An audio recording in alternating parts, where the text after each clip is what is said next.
Le Seigneur soit avec vous. Et avec votre esprit. Évangile de Jésus-Christ selon saint Luc. Gloire à toi, Seigneur. Il arriva que Jésus, en un certain lieu, était en prière.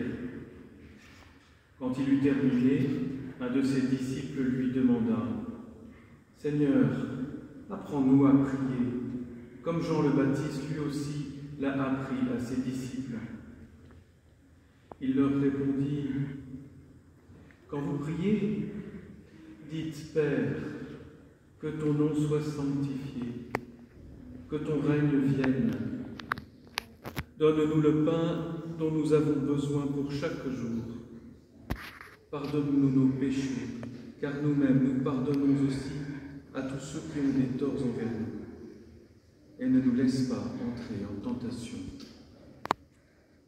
Jésus leur dit encore, « Imaginez que l'un de vous est un ami et aille le trouver au milieu de la nuit pour lui demander, « Mon ami, prête-moi 3 pains, car un de mes amis est arrivé de voyage chez moi et je n'ai rien à lui offrir. » Et si de l'intérieur l'autre lui répond « Ne viens pas m'importuner, la porte est déjà fermée, mes enfants et moi, nous sommes couchés, je ne puis pas me lever pour te donner quelque chose. » Eh bien, je vous le dis, même s'il ne se lève pas pour donner par amitié, il se lèvera à cause du sans-gêne de cet ami et lui donnera tout ce qu'il faut.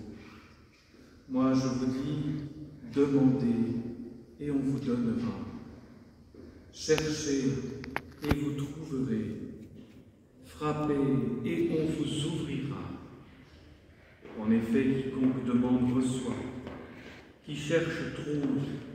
À qui frappe, on ouvrira.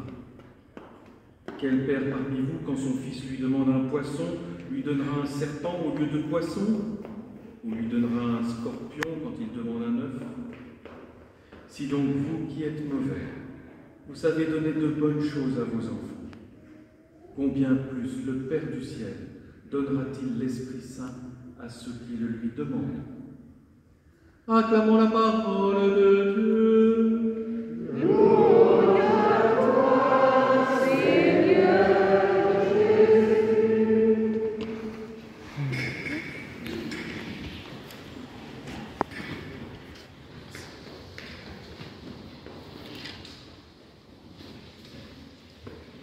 Ah, la prière, la prière, la prière.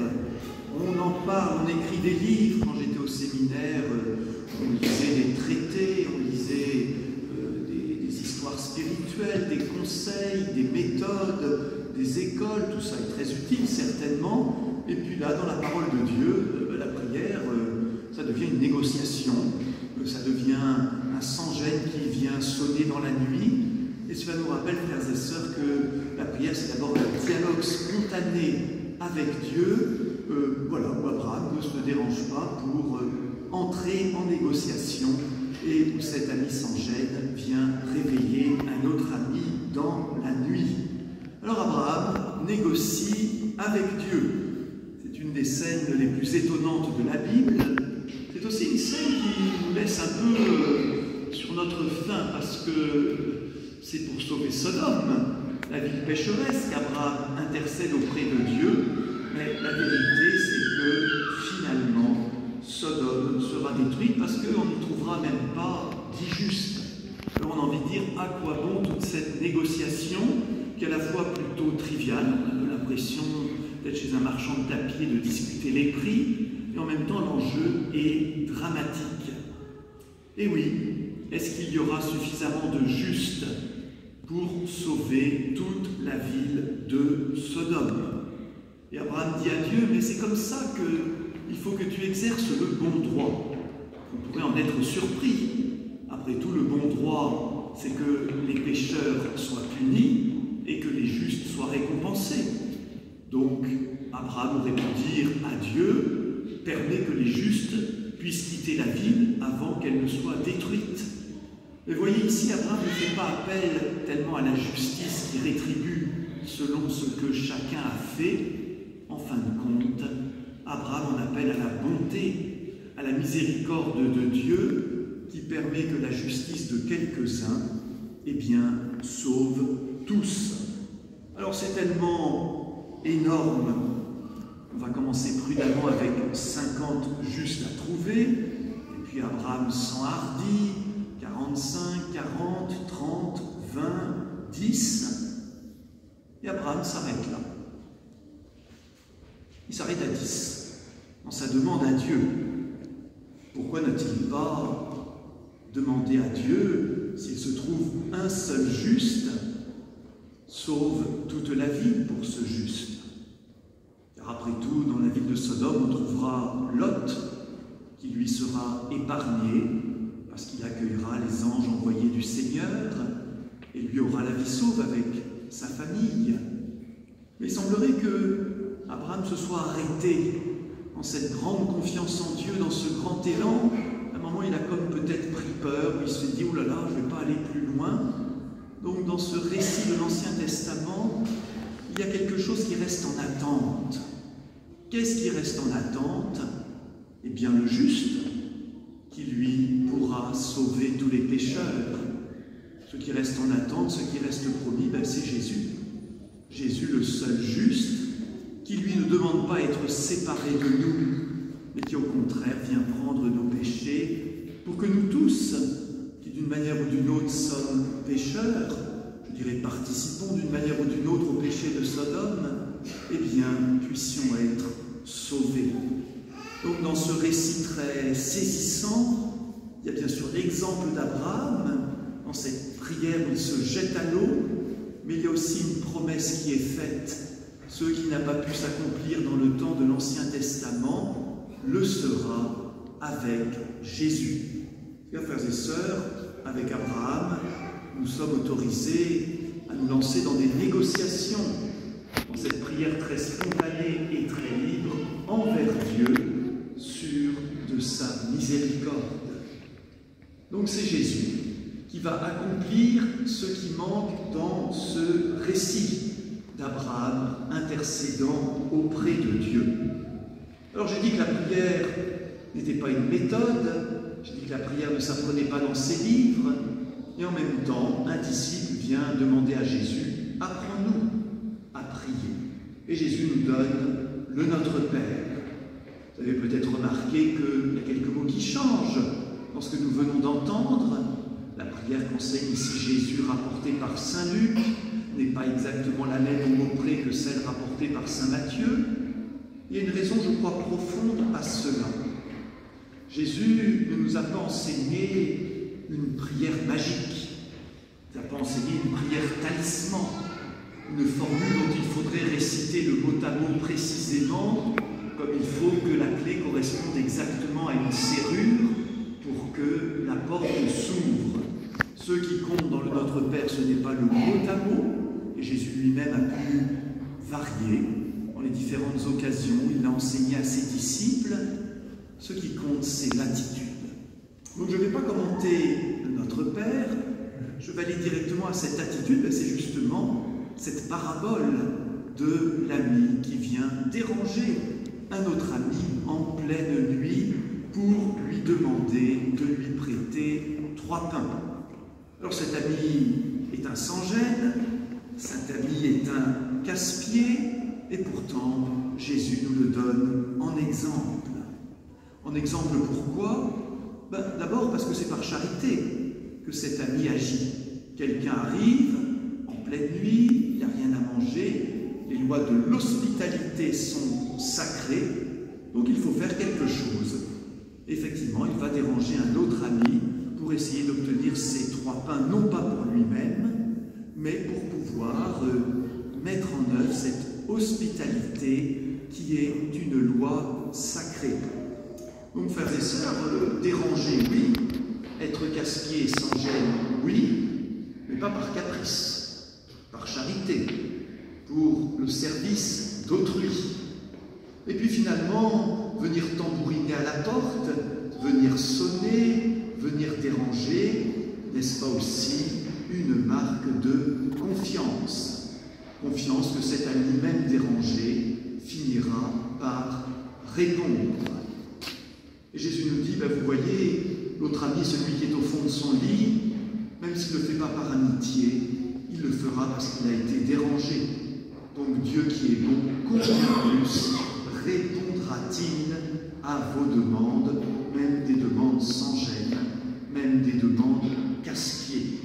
Et donc nous arrivons à ce qui est facile à retenir dans cet évangile.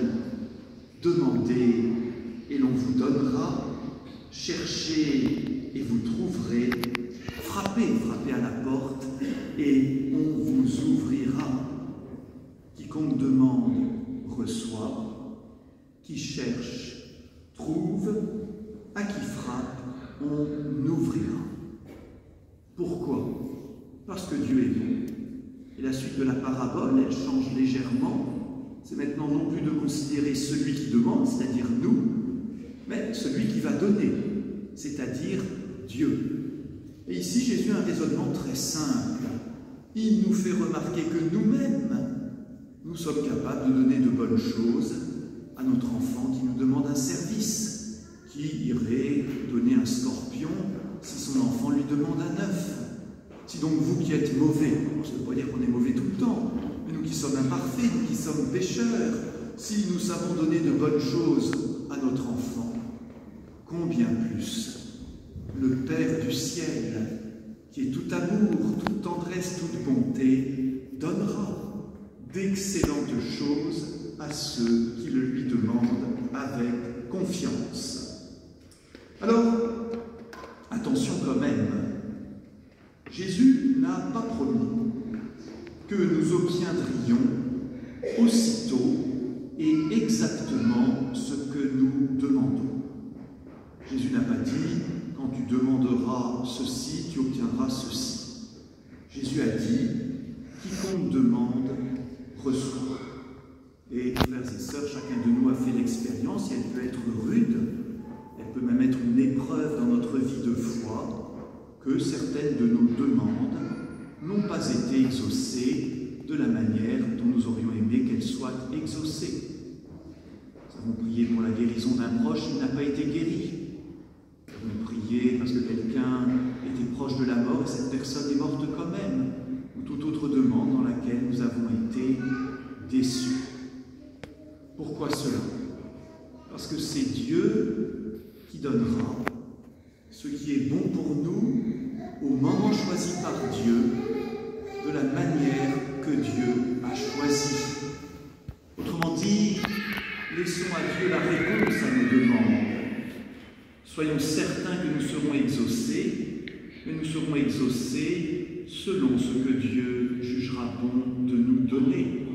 Et en fait, assez souvent, ce n'est pas exactement ce que nous avons demandé. À celui qui a peut-être demandé une guérison impossible, Dieu va donner la force de pouvoir surmonter l'épreuve.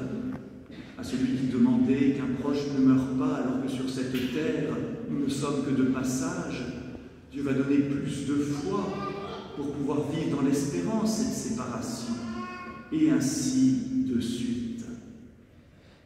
Il y a aussi parfois des demandes que nous faisons qui ne sont pas selon la volonté de Dieu. Quand Jacques et Jean viendront demander à Jésus les places d'honneur dans le royaume, Jésus leur répondra, vous ne savez pas ce que vous demandez. Et pourtant, même là, Jésus leur promet qu'il y aura un exaucement à leur demande. Mais autrement, pouvez-vous boire la coupe que je boirai? Eh bien, vous la boirez, et par votre martyre, vous participerez à mon œuvre de salut. Et c'est ainsi que vous recevrez de Dieu les places qui sont prévues de toute éternité. Voilà, frères et sœurs, demandons, avec cette confiance d'Abraham, cette intrépidité, demandons même avec ce sans-gêne de l'ami qui vient frapper dans la nuit, nous recevons. Cherchons, Dieu nous permettra de trouver. Frappons à la porte, elle nous sera ouverte, car vraiment Dieu qui est infiniment bon, sait ce qui est bon pour nous le donnera avec générosité au moment voulu, selon ce qui est le meilleur pour nous. Et c'est ainsi que se conclut l'Évangile. Vous puisque vous savez donner de bonnes choses à vos enfants, combien plus le Père du ciel vous donnera l'Esprit Saint, c'est-à-dire le plus grand des dons,